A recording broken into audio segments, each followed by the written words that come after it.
Hello दोस्तों, कैसे हैं आप सब लोग। सी टेट के चैप्टर 3 में आज हम लोग पढ़ेंगे ज़बान की महारतें, भाषा कौशल, language skills. C TET exam में भाषा कौशल से अगर आपने हिंदी ज़बान और उर्दू ज़बान ले रखा है, दोनों लैंग्वेज पेपर के रूप में, तो आपको एक या दो क्वेश्चन इससे ज़रूर आ जाता है। तो इस वीडियो को एक दो बार देख लीजिए, आपके सारे डाउट क्लियर हो जाएंगे और इस भाषा कौशल से, ज़बान की महारतें से जो भी सवाल आएगा आप इसको हल कर पाएंगे। तो दोस्तों, मेरे इस चैनल एएस पॉइंट पे नए आए हैं तो इस चैनल को सब्सक्राइब कर लीजिए और वीडियो को लाइक और शेयर कर दीजिए दोस्तों में, ताकि वो लोग भी इस वीडियो को देख लें और फ़ायदा हासिल करें। तो चलिए शुरू करते हैं। ज़बान की महारतें, इसी को हिंदी पेपर में आएगा भाषा कौशल के नाम से। किसी भी ज़बान को सीखने के लिए उसके 4 बुनियादी महारतें हैं। कितने? 4। ज़बान की बुनियादी महारतें कितनी हैं? 4। आपको तो ये याद रखना है, यही सवाल बन जाता है कि ज़बान की महारतें कितनी हैं, तो 4 हैं। एक तो ये याद रखना आपको। क्या क्या है? तो सुनना, समाअत, जिसको बोलते हैं उर्दू में समाअत भी लिखा हुआ आ सकता है, सुनना भी आएगा, तो ये दोनों लफ्ज़ आपको याद ध्यान में रखना। समाअत हिंदी में उसी को कहेंगे श्रवण कौशल। सुनना श्रवण कौशल हिंदी लैंग्वेज में आएगा श्रवण कौशल के नाम से। नंबर 2 है बोलना, ज़बानी इजहार, जो हम लोग चीज़ बोलते हैं वो भी लैंग्वेज स्किल्स है और ज़बानी महारत में आता है। बोलना दूसरे नंबर, जिसको वाचिक कौशल हिंदी में या मौखिक कौशल बोलेंगे। बोलना या ज़बानी इजहार को हिंदी में क्या बोलेंगे? वाचिक कौशल या फिर मौखिक कौशल हिंदी में। तीसरे नंबर पे आता है पढ़ना, इसी का दूसरा नाम है ख़वानदगी। ये दो इसलिए लिखे हैं कि एग्ज़ाम का जो पेपर आएगा उसमें ख़वानदगी भी लिखा हुआ आ सकता है, पढ़ना भी लिखा हुआ आ सकता है। तो जिनकी उर्दू उतनी अच्छी नहीं है तो वो इन सब लफ्ज़ों को अच्छे से जहन में रख लें कि पढ़ना का मतलब ही होता है ख़वानदगी। ख़वानदगी आएगा तो वही होगा पठन कौशल, पढ़ना। नंबर 4 पे है लिखना, तहरीरी, इसी को हिंदी में बोलते हैं लेखन कौशल। लेखन कौशल, इसी का उर्दू नेम लिखना और तहरीरी। ये 4 किसी भी ज़बान को सीखने की ये 4 बुनियादी महारतें हैं। क्या क्या है? सुनना, बोलना, पढ़ना, लिखना। तरतीब से, तरतीब भी ज़रूरी है। जैसे इंग्लिश में है ना, इसका शॉर्ट फॉर्म है LSRW। इंग्लिश में बोलते हैं क्या? लैंग्वेज स्किल्स का शॉर्ट फॉर्म का LSRW। ये आपको तरतीब में ही रखना, ये नहीं कि W को उठा के L की जगह दे दीजिए और S को उठा के R की जगह दीजिए, नहीं, ये तरतीब में है। जैसे क्या? लिसनिंग, स्पीकिंग, रीडिंग, राइटिंग, ये 4 है लैंग्वेज स्किल्स। तो इसी का ये उर्दू और हिंदी वर्जन है। ये इंग्लिश में है LSRW short form, listening, speaking, reading, writing. ये आपको याद रख लेना। बिल्कुल सवाल आए फौरन आपके जैसे सवाल आएगा कि ज़बान सीखने की कितनी बुनियादी महारतें हैं, तो फौरन आपको जवाब देना क्या? 4। सुनना, बोलना, पढ़ना, लिखना। लेखन कौशल, पठन, श्रवण कौशल, वाचिक कौशल, पठन कौशल, लेखन कौशल। लिखना सबसे बाद में, सुनना सबसे पहले, ये आपको याद रखना तरतीब से। सुनना और बोलना इब्तिदाई और फितरी महारत है, स्टार पॉइंट है, इसको अच्छे से ज़हन में रख लीजिएगा। सुनना और बोलना ये इब्तिदाई और फितरी महारत है। मतलब जो ज़बान की ये 4 महारतें हैं, इनमें शुरुआती महारतें क्या क्या हैं? तो सुनना, बच्चा जब पैदा होता है तो सबसे पहले जो उसका विकास होता है, सबसे पहले जो वो तरक्की करता है, जो डेवलप होता है उसका, वो सुनने का होता है। बच्चा सबसे पहले सुनना शुरू करता है, उसके बाद बोलना। तो ये दोनों महारतें जो इब्तिदाई महारतें कहलाती हैं और फितरी हैं। ये सवाल बनेगा कि चारों बुनियादी महारतों में जो सबसे शुरू वाला इब्तिदाई कौन कौन सा है? तो सबसे इब्तिदाई वाला सुनना है, दूसरे नंबर पे बोलना है, और ये दोनों इब्तिदाई है और ये फितरी भी है। ये दोनों महारतें, सुनना और बोलना, फितरी महारत है। मतलब आदमी कुछ पढ़ा लिखा नहीं है लेकिन वो ज़रूर सुनेगा, फितरत है ये। आपके गांव में जितने लोग हैं सब सुन रहे होंगे, आपके घर में जो लोग हैं सब सुन। ये सुनना जो है ये बुनियादी है और इसी तरह बोलना भी। इसके लिए कुछ आपको अलग से कुछ करने की ज़रूरत नहीं होती है। जिस तरह से देखिए, पढ़ना और लिखना तक़वियती महारतें हैं। मतलब पढ़ेंगे जभी आप जब कहीं सीखेंगे पढ़ने के लिए जाके, लिखना जभी लिखवाएंगे आप जब कहीं सीखेंगे, तरबियत लेंगे पढ़ने और लिखने की। लेकिन सुनना और बोलने में किसी चीज़ की तरबियत उर्बियत नहीं चाहिए, वो अपने आप फितरी है, वो हो जाता है। इन चारों को दो किस्मों में बांटा गया है। मतलब जो ये ज़बान की महारतें हैं, सुनना, बोलना, पढ़ना, लिखना, इन चारों को दो किस्मों में बांटा गया है। एक क्या है? अखज़ी महारत, इसी को तहसीली महारत बोलते हैं, हिंदी में ग्रहणात्मक कौशल। सवाल बिल्कुल यहीं से आता है, बिल्कुल यही चीज़ आएगा सवाल कि भाई 4 नीचे ऑप्शन दे देगा, सुनना, पढ़ना, लिखना, बोलना, इन चारों में से अखज़ी महारत कौन सा है? इसी को क्या लीजिएगा? तहसीली महारत। ये दोनों आ सकता है, तो दोनों को ध्यान में रखिएगा, या तो अखज़ी महारत हो सकता है या तहसीली महारत। इसी तरह से हिंदी में होगा ग्रहणात्मक कौशल। तो जब ग्रहणात्मक कौशल या अखज़ी महारत आए तो उसमें आएगा सुनना और पढ़ना।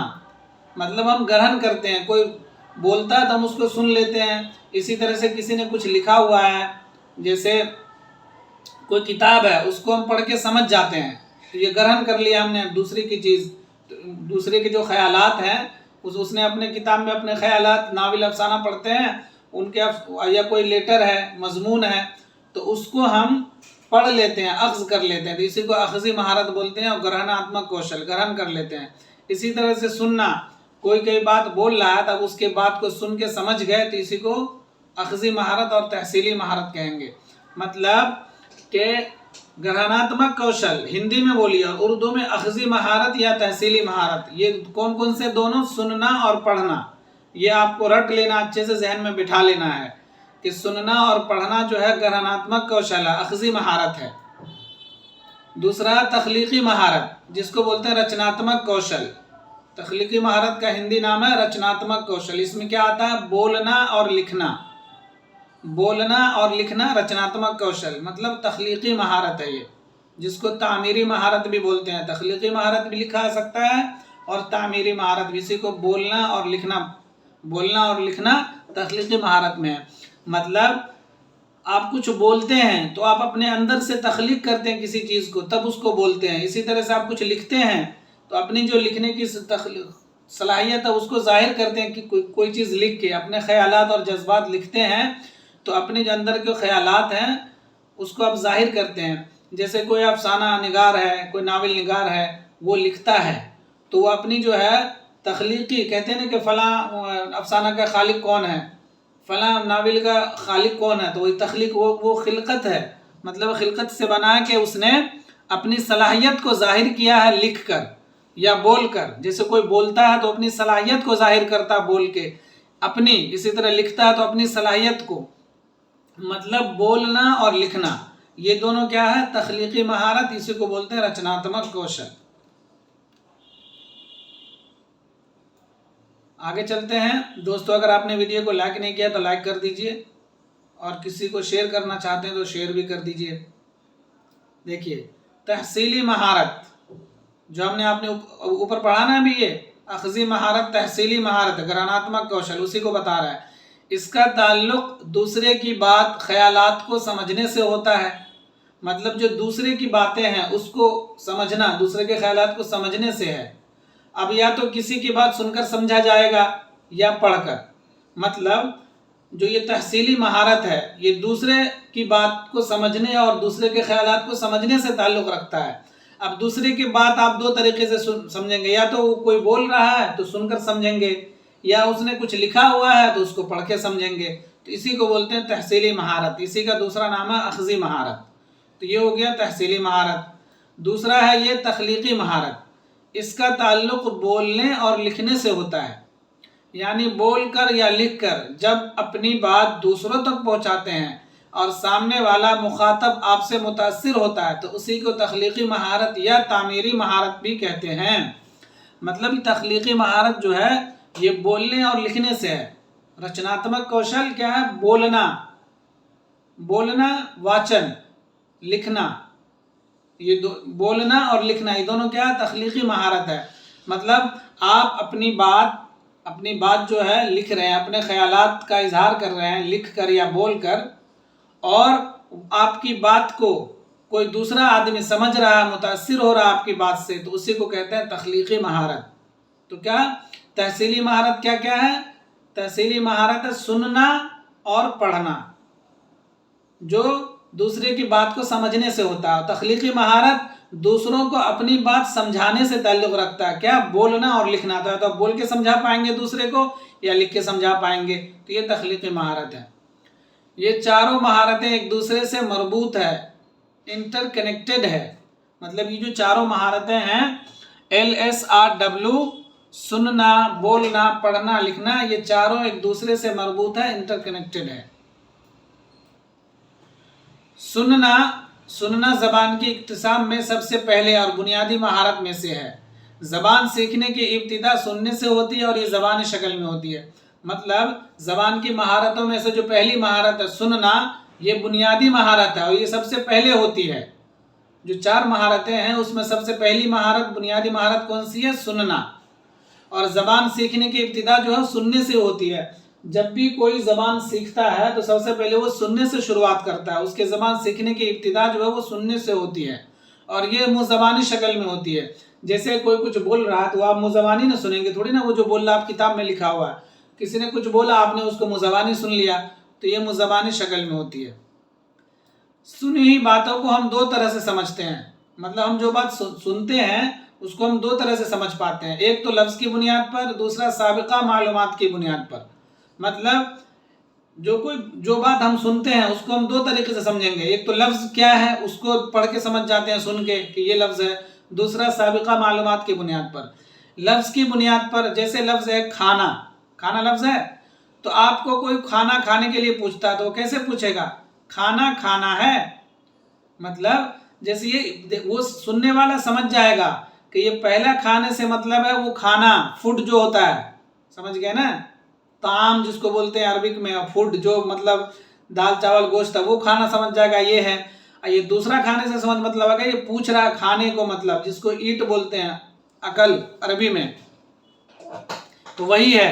तो जो हम सुने कहा ना खाना खाना है, तो 2 जगह 2 बार जो ये खाना ही खाना आया, तो लेकिन सुनने वाला वो सुन के समझ जाएगा कि ये जो पहला खाना है ये तो वो जो अशिया है, वो चीज़ है, उस खाने से मुताल्लिक रखता है ये खाना, जैसे दाल गोश्त चावल जो भी है। और दूसरा खाना है जो खाया जाता है मुंह के ज़रिए, वो खाना है। तो वो सुनने, तो आप जो है लफ्ज़ों की बुनियाद पर सुनी बातों को आप समझ जाते हैं। तो ये है।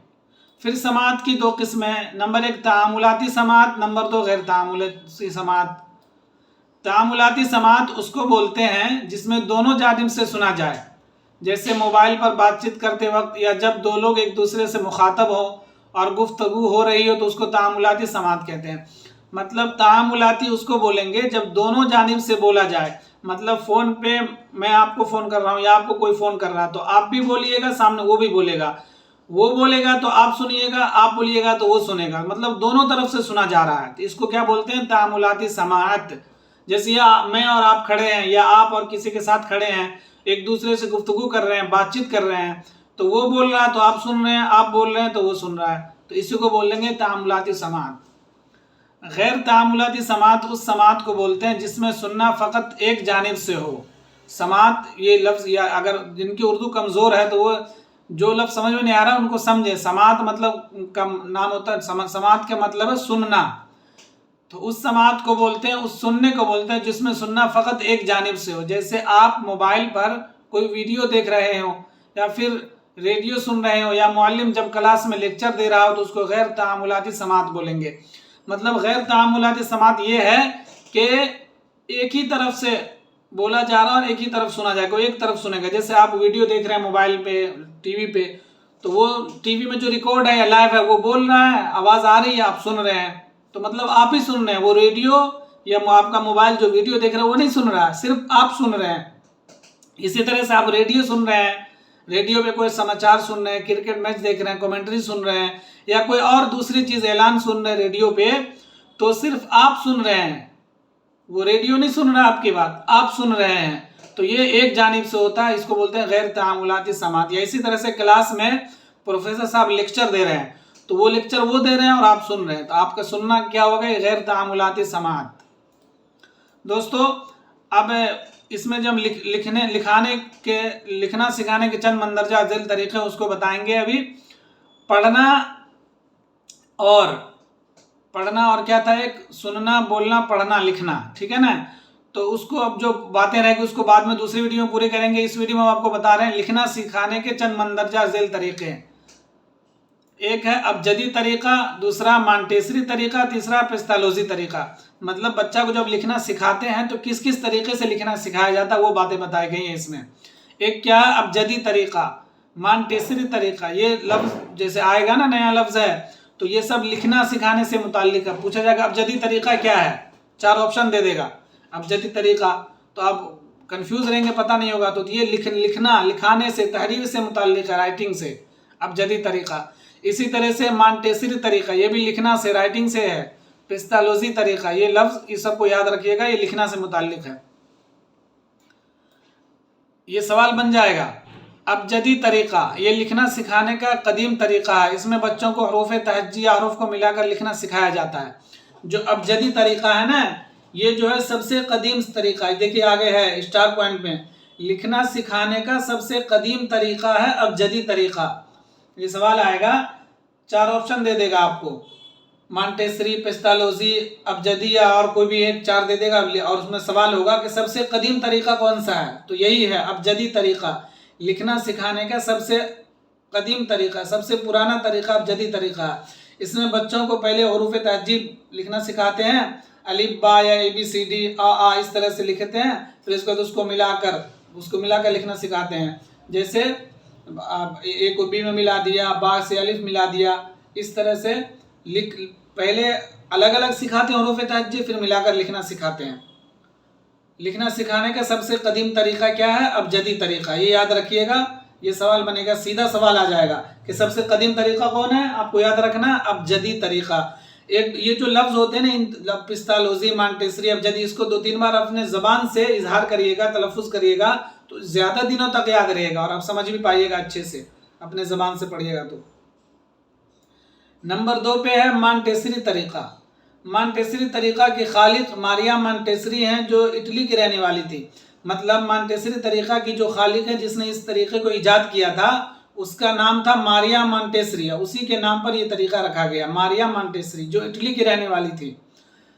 उन्होंने ही इस तरीके को ईजाद किया था। मारिया मॉन्टेसरी ने खेल खेल में बच्चों को पढ़ाने की सिफारिश की थी। इस तरीके में गत्ते पर या लकड़ी पर हरूफ की शक्ल में हरूफ तहज्जी के टुकड़े काट लिए जाते हैं और फिर बच्चा उस पर उंगली फेर कर लिखना सीखता है। जैसे देखिए मॉन्टेसरी तरीका जो है, ये पहली बात आपको याद रखना कि मारिया मॉन्टेसरी के नाम पर है, ठीक। दूसरी बात ये, मारिया मॉन्टेसरी कहाँ की रहने वाली थी, इटली की रहने वाली थी। और मारिया मॉन्टेसरी ने बताया था, ये कॉन्सेप्ट दिया था कि बच्चों को खेल खेल में पढ़ना लिखना सिखाना चाहिए, ताकि बच्चा जो आसानी से पढ़ना लिखना सीख जाए और पढ़ने लिखने में दिलचस्पी ले बच्चा, तो खेल खेल में। तो उसी खेल खेल में ये तरीका इसने बनाया लिखने का कि गत्ते पर या लकड़ी पर हरूफ की शक्ल काट के, हरूफ तहज्जी के, जैसे ABCD हो गया, अलिफ बा हो गया, उसी की शक्ल में काट के, जैसे ये देखिए इसमें लिखा नीचे है, ये फोटो लगा मैंने, देखिए ये जो है गत्ते का कटा हुआ, ये देख रहे हैं ना, ये FROG, ये सब अलग अलग कटा हुआ है और इसी से बच्चा सीखता है। इसी को मॉन्टेसरी तरीका बोलते हैं। ये जो लिखा हुआ है ना, इसी को काट काट के, जैसे आपको कहीं रख दिया A से Z तक सारा, अब उसको बच्चे को कहा जाएगा इसमें से G निकालो, तो ये G लिखा हुआ वो बना हुआ रहेगा गत्ते का, लकड़ी का। इसे कहेगा आपको A निकालो, तो सारे उसमें कटे कटे रखे रहते हैं उसी डिज़ाइन में। तो उसी तरह से बच्चा लिखना भी सीख जाता है और उसको समझ भी हो जाती है कि A ऐसे लिखा जाता है, B ऐसे लिखा जाता है। तो ये मॉन्टेसरी तरीका है, जो गत्ते या लकड़ी पर, लकड़ी के हरूफ शक्ल में बना के सिखाया जाता है। नंबर 3 पे क्या, पेस्तालोजी तरीका। इस तरीके में लिखने की शुरुआत लाइनें खींचकर करवाई जाती है। हरूफ लिखने से पहले दायरा, आधा दायरा, लाइन खींचकर हरूफ को जोड़ना सिखाया जाता है। मतलब ये तरीका देखिए, यहाँ पर आपको मैं दिखाता हूँ बड़ा करके, ये देखिए, ये देख रहे हैं, ये है पेस्तालोजी तरीका। अभी ऊपर आपने क्या पढ़ा था, मॉन्टेसरी तरीका, जिसमें गत्ते या लकड़ी पर हरूफ की शक्ल बना के काट के उस बच्चों को सिखाया जाता है कि ये अलिफ है, ये बा है, ये BAC है। लेकिन पेस्तालोजी तरीका में जो डॉट डॉट निशान, दायरा बनाया जाता है, जैसे देखिए डॉट डॉट ये निशान बनाया गया, फिर इसको जोड़ा जाता है, फिर इसको जोड़ के जैसे देखिए O बना दिया, तो ये है पेस्तालोजी तरीका, जिसमें डॉट डॉट डाल के या दायरा बनाकर बच्चों को पढ़ना लिखना सिखाया जाता है। तो ये कौन सा है? ये पेस्टालोजी तरीका है। लाइनें खींचकर करवाई जाती है।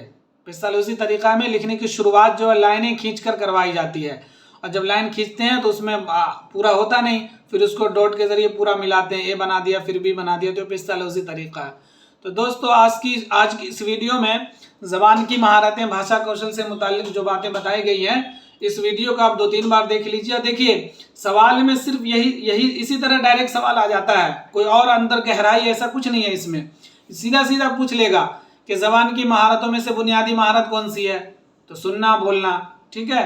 इसी तरह आपसे पूछ लिया जाएगा कि अख्ज़ी महारत, तहसीली महारत कौन सी है, तो सुनना और बोलना। तख्लीकी महारत कौन सी है, पढ़ना और लिखना। इसी तरह से हिंदी में आपको पूछा जाएगा कि ग्रहणात्मक कौशल कौन सा है, ग्रहणात्मक कौशल, तो देखिए ये श्रवण कौशल और वाचिक मौखिक कौशल ग्रहणात्मक है। इसी तरह से आपको रचनात्मक, रचना करना, बोलते हैं ना कि मुंशी प्रेमचंद जो इस कहानी के रचनाकार हैं, ठीक है ना, कृष्णचंद्र जो है इस कहानी के रचनाकार हैं। तो रचने वो हो गया लेखन कौशल और पठन कौशल। नहीं, लिखना और बोलना जो है ना, ये दोनों है, ये दूसरे नंबर का, और ये लिखना और बोलना ये दोनों जो है ये आपका आएगा रचनात्मक कौशल में। सुनना और पढ़ना ये आता है आपके ग्रहणात्मक कौशल में, सुनना और पढ़ना, ठीक है ना दोस्तों।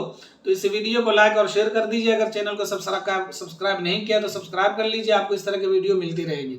शुक्रिया।